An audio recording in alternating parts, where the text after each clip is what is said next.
I used to take my friends for granted, my house, and my family, just to name a few. That all changed when everything I knew was 9 feet underwater. Hurricane Katrina took everything I loved so much and destroyed it in the blink of an eye. Most people were saddened by this event, including myself, but I was saddened for a different reason.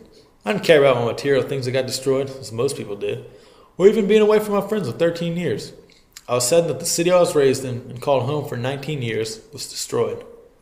New Orleans is more than a city for me. Cities give someone a place to live. New Orleans showed me how to live. New Orleans taught me to eat red beans and rice on Mondays, to wear seersucker suits with white bucks out to Sunday brunch. Taught me it's alright to get up singing and dancing at church. New Orleans showed me the great catharsis known as Mardi Gras, how to shuck an oyster. Taught me the art form known as crawfish peeling, pinching tails and sucking heads. New Orleans taught me how to butcher the English language, making groceries, rinse that off in the zinc, and post some old peanut oil in the fryer. And last but not least, New Orleans showed me the things women will do for a 5-cent pair of beads. New Orleans is a place where I eat beignets on Sundays before I did the Superdome for Saints games. It's a place with more festivals and days of the week. New Orleans is home to the French Quarter, a place I never seem to get tired of. By day, you can walk around lazily, enjoying the architecture, food, and music. At night, it transforms into a wild party, radiating from decadent Bourbon Street.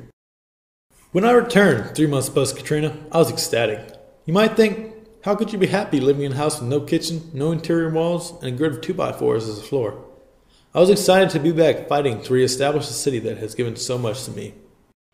My first week back, I found myself in a mold-infested house, standing in 6 inches of mud with an axe in my hand. A smell you can't even imagine lingering in the air.